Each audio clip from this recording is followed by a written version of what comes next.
Video को like करके आगे शेयर जरूर कर देना। कभी उसका चिराग भी नहीं बुझेगा। कोई हवा दुनिया में ऐसी पैदा नहीं हुई जो मोमिन का जलाया हुआ चिराग बुझा सके। अगर मोमिन सच्चा मोमिन बन जाए, आप कहेंगे चिराग हवाएं नहीं बुझाती, हमने कहा मौजूद है। मैं क्या बताऊं आपको, क्या आपको नहीं पता? सरकार साबिर कलियर ने अपने एक मुरीद हजरत सैयदी शमसुद्दीन तुर्क पानीपती से कहा था, बेटे जाओ, जब तुमसे करामत का ज़ुहूर हो तो समझ लेना कि मेरा इंतकाल हो गया। हजरत साबिर पाक का एक ही मुरीद है, एक ही खलीफा है। बड़ी दिलचस्प बात याद आ गई, एक ही मुरीद थे, एक ही खलीफा। एक बार किसी ने आगे कहा, हमारे पीर साहब के तो इतने मुरीद हैं जैसे आसमान पे तारे। साबिर पाक ने मुस्कुरा के कहा, तेरे पीर ने तारे बनाए, हमने तो एक ही शम्स बनाया है, और उन सारे शम्स पर, उस सारे तारों पर हमारा शम्स काफी है। तो फरमाया जिस दिन तुझसे करामत का ज़ुहूर हो समझना कि मेरा इंतकाल। मौत रोए, कहा कि बेटे अल्लाह वालों की मौत पे रोया नहीं करते। जब रूह का पंछी फिर जिस्म के पिंजरे से निकलता है तो उसकी परवाज और बढ़ जाती है, ताकत और बढ़ जाती है, फैज और बढ़ जाता है, रोना नहीं जा। और उसके बाद फिर करामत का क्या सुदूर हुआ, करामत का क्या ज़ुहूर हुआ। वो गए और खिलजी जो है वो आमिर के किले पर हमला कर रहा था, बार बार वापस आ रहा था, हमला कर रहा था। आपने नौकरी इख्तियार कर ली और खिलजी दुआ करने लगा, अल्लाह ये किला फतेह नहीं होता, करम कर दे। ख्वाब में दिखाया गया, उठ और देख तेरे लश्कर में अल्लाह वाला है, वो दुआ करे तो तेरा काम बने। पता चला जहां बाजू की ताकत जवाब दे दे, वहां अल्लाह वालों की दुआओं की ताकतें काम आती है। जहां तलवारें नाकाम हो जाए, वो अल्लाह वालों की दुआओं की कुव्वत काम करती है। खिलजी उठा, उठने के बाद क्या देखा, बारिश आ रही है और बारिश के बाद तूफान शुरू हो गया है। उसने देखा तूफान के अंदर खैमे उड़ गए, ये उड़ गया, वो उड़ गया, लेकिन उसने हिम्मत करके उस उड़ती हुई आंधी और तूफान के माहौल के अंदर जब देखा तो ये सब कुछ उड़ता है, लेकिन एक ऐसा मर्द कलंदर है जिसका चिराग आंधी भी बुझा नहीं पा रही है, और वो उसकी रोशनी में कुरान की तिलावत कर रहा है। गए और जाकर कदम पकड़ा, कहा आप ही दुआ करें। कहा आपको मुगालता होता है, धोखा होता है, मैं क्या दुआ करूं, दुआ करने वाले तो और है। तो कहा तवज्जो तो करें, आंधी जिसका चिराग नहीं बुझाती, अब वो भी दुआ न करेगा तो कौन दुआ करेगा। इधर दुआ की जाओ, सुबह हमला करो, सुबह हमला किया, फिर किला फतेह हुआ। इधर शमसुद्दीन को बयाद आया, मुर्शिद का इंतकाल हो गया।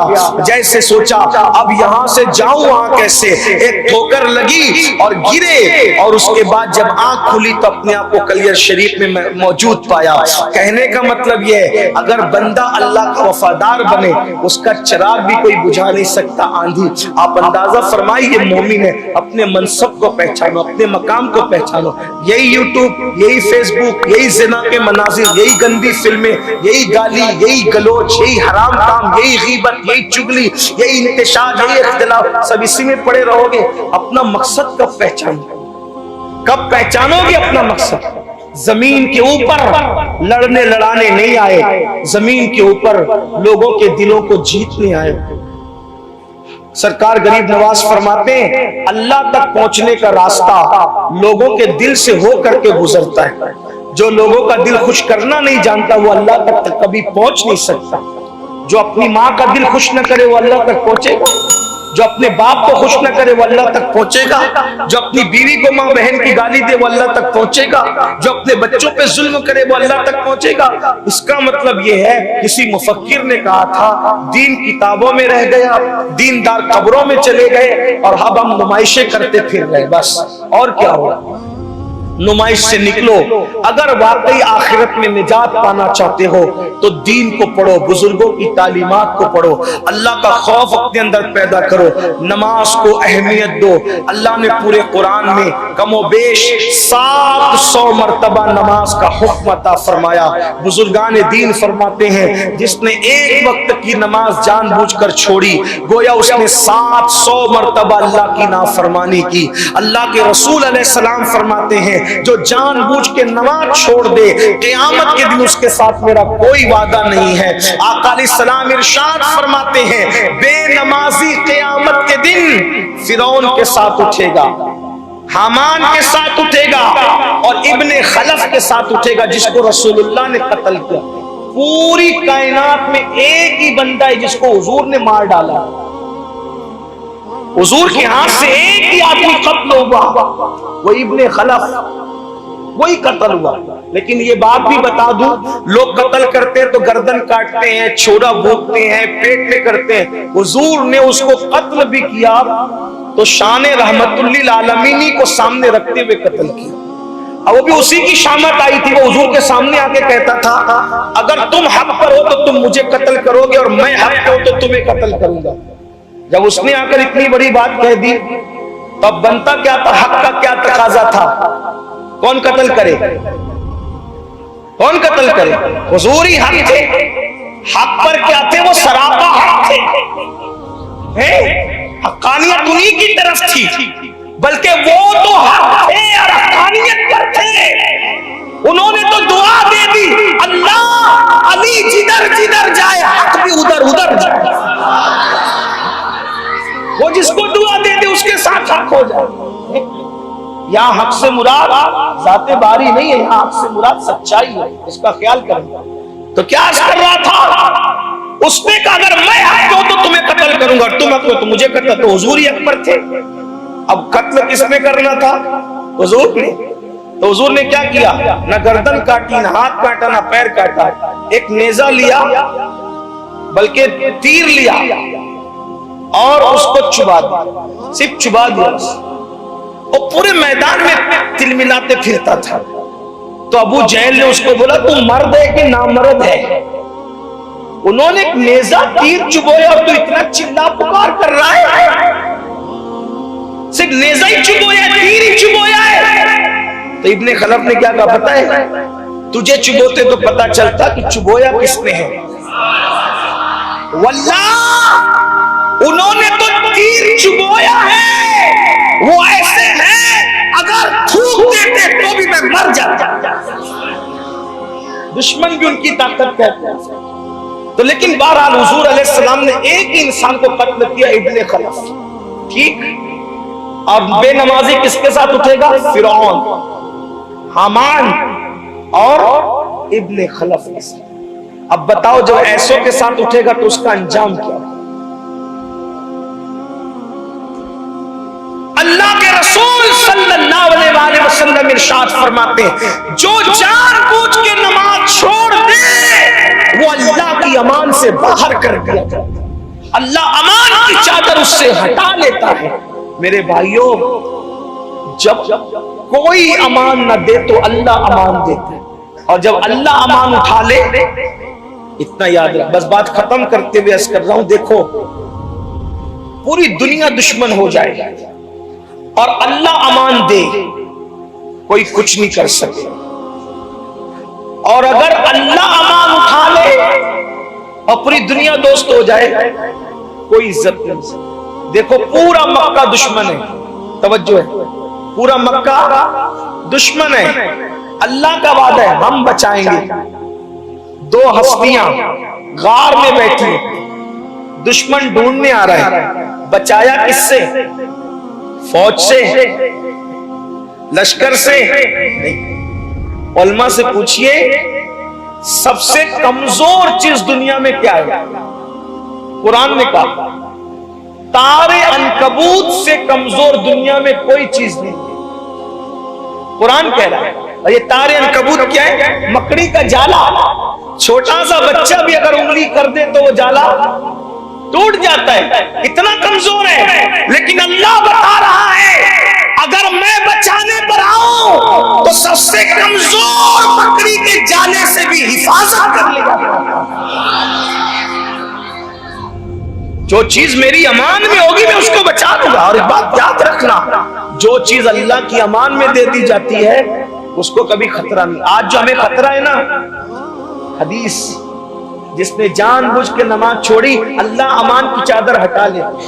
मेरा वक्त खत्म हुआ, लेकिन अल्लाह की अमान की बात आई तो बड़ी खूबसूरत बात याद आई, बात करके बात पूरी करो, फिर इंशाल्लाह मैं इजाजत चाहूंगा। देखो, दुश्मनों से मत डरो, किसी दुश्मन से मत डरो, जाती दुश्मन हो, कारोबारी दुश्मन हो, अला हो, फला हो, ये हो, वो हो, अल्लाह की अमान हासिल करने की कोशिश करो, उसकी अमान की चादर अपने सर पे लेने की कोशिश कर लो, काम बनेगा। कैसे? फिरौन ख्वाब देखता है, ख्वाब की ताबीर बताई जाती है। क्या ख्वाब की ताबीर ये बताई जाती है, एक बच्चा पैदा होगा, तेरी हुकूमत को खत्म कर दो। फिरौन ने कहा मैं वो बच्चा पैदा होने ही नहीं दूंगा। यानी फिरौन किसका दुश्मन है? मिलादुन नबी का। फिरौन किसका दुश्मन है? बात समझ में आती है? नबी की मिलाद का मतलब नबी की पैदाइश। फिरौन क्या कह रहा था? मिलादुन नबी होने नहीं दूं, नबी की पैदाइश। इसका मतलब जो लोग कहते हैं मिलादुन नबी होने नहीं देंगे, वो किसके मसलक पर है? वो किसके मसलक पर है? लेकिन अल्लाह अपनी खुफिया तदबीर के जरिए से ऐलान कर रहा है कि तू मिलादुन नबी होने नहीं देगा, लेकिन हम तो फैसला कर चुके हैं मिलादुन नबी करवाने का। और मिलादे नबी होती है बशक्ले मूसा की विलादत। हजरत मूसा की विलादत होती, वही बोलूं मिलादुन नबी है, नबी मूसा है और विलादत होती है। लेकिन एक बात मैंने इशारों में कह दी है, लेकिन आपसे भी कहता हूं, आप भी मिलादुन नबी, अपने नबी की मिलाद मनाते हो, तो फिर आपको भी मुसलमानों की तरह मनाना चाहिए। हाँ, सरों पे पट्टियां बांध के डीजे लगा करके नाचते कूदते जो निकलते हो, ये अच्छी चीज नहीं। हमारा मिलाद पर जुलूस पे चलता हुआ देखकर लोगों को सोचना चाहिए, जब 1450 साल बाद गुलाम इतने अच्छे चलते हैं, तो मदीने वाले के चलने के अंदाज का आलम क्या है? हमें याद ताज़ा करानी चाहिए। गौसे आजम कैसे चलते होंगे, गरीब नवाज कैसे चलते होंगे, महबूब इलाही कैसे चलते होंगे। आवारा लड़कों की तरह, हवाली मवालियों की तरह सर पे पट्टियां बांधकर, बटन खोलकर और गलत सलत नारे लगाकर, ये कोई तहजीब नहीं है। उस दिन दिल आजार नारे लगाने का मतलब क्या? रहमतुल्लिल आलमीन की आमद का दिन है। उस दिन हमें कोई दिल आजार नारे नहीं लगाना। किसी को निपटने के लिए बहुत मौके आते हैं। मिलादुन नबी का दिन सबके लिए करम का दिन है, सबके लिए प्यार का दिन है, सबके लिए मोहब्बत का दिन है। हमें थोड़ा इसका ख्याल करना चाहिए। तो अर्ज ये कर रहा था, फिरौन ने कहा नबी को पैदा नहीं होने दूंगा। अल्लाह ने पैदा किया, मिलादुन नबी हो गई। हुआ क्या? जिस दाई को हजरत मूसा अलैहिस्सलाम की अम्मी के दरवाजे पे खड़ा किया था, वो दाई ही सहेली बन गई हजरत मूसा अलैहिस्सलाम की अम्मी की। और उसने कहा बहन, ये तेरा बच्चा बड़ा खूबसूरत है। जो भी नबी पैदा हुए अपने दौर में सबसे ज्यादा खूबसूरत ही रहे। अल्लाह ने हर नबी को खूबसूरत और खूबसूरत बनाया। तो तेरा बच्चा बड़ा खूबसूरत है, बकरी का बच्चा काट के हांडी में डालती हूँ और ले जाकर के कह दूंगी क्या कि बच्चा मुर्दा पैदा हुआ था, ये हांडी है, कौन चेक करता है? उसके बाद हजरत मूसा अलैहिस्सलाम की बड़ी बहन ने दाई को अम्मी को बिठा के कहा, अम्मी जान, अगर बच्चे की जिंदगी के बारे में पता चल गया फिरौन को, तो पहले तो सिर्फ बच्चे ने मरना था, अब तो बच्चा भी मरेगा, आप भी मरेगी, मैं भी मरूंगी, दाई भी मरेगी, सब मरेंगे। अब अगर जान बचाना है तो कोई काम करो। क्या करें? का बच्चा अपने से जुदा करो, इसको घर में नहीं रहने दो, वरना जासूस बता देंगे तो क्या होगा। अब माँ ममता की मारी, देखो बहन भी प्यार करती है, भाई भी प्यार करता है, बाप भी प्यार करता है, लेकिन अल्लाह ने माँ को जो दिल दिया है, वो माँ तो फिर सिर्फ माँ ही होती, और वो सिर्फ माँ होती। अगर वो मुर्गी भी हो तो वो सिर्फ माँ होती, चिड़िया भी हो तो सिर्फ माँ होती, वो ममता के सिवा कुछ जानती नहीं। तो माँ ने सुना, लेकिन बच्चे की जिंदगी थी अजीज। संदूक लकड़े का बनवाया गया, संदूक में मूसा अलैहिस्सलाम को डाला गया, संदूक बंद किया और दरिया के पास ले गई और दरिया में डालना चाहा। जो चीज दरिया में डाली जाती है उसके मिलने की कोई गारंटी है? दरिया तो बहता ही रहता है, दरिया में डाली हुई चीज कभी फिर भूल जाओ उसको, खत्म है, बात ही खत्म है। लेकिन मूसा अलैहिस्सलाम की अम्मी दरिया में अपना बच्चा डालने से पहले आसमान की तरफ देखती है और देख के कहती है, अल्लाह मैं जानती हूं मैं मेरे बच्चे की हिफाजत नहीं कर सकती, लेकिन तू कर सकता है। और मुझे यह भी पता है जो चीज तेरी अमान में दे दी जाती है वो चीज कभी खतरे में नहीं होती। ये ले, मैंने मेरा बच्चा तेरी अमान और तेरी हिफाजत में दिया। मैंने अपना बच्चा किसकी अमान में दिया? तेरी अमान और तेरी हिफाजत में दिया, दरिया में डाल दिया।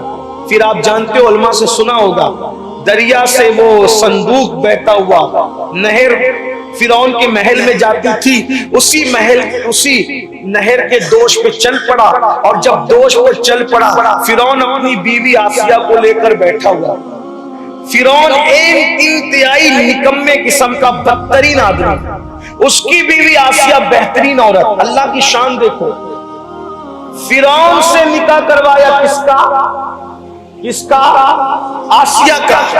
आसिया जैसी पाकीज़ा उस दौर में कोई औरत नहीं, फिरौन जैसा उस दौर में बदतरीन कोई मर्द नहीं।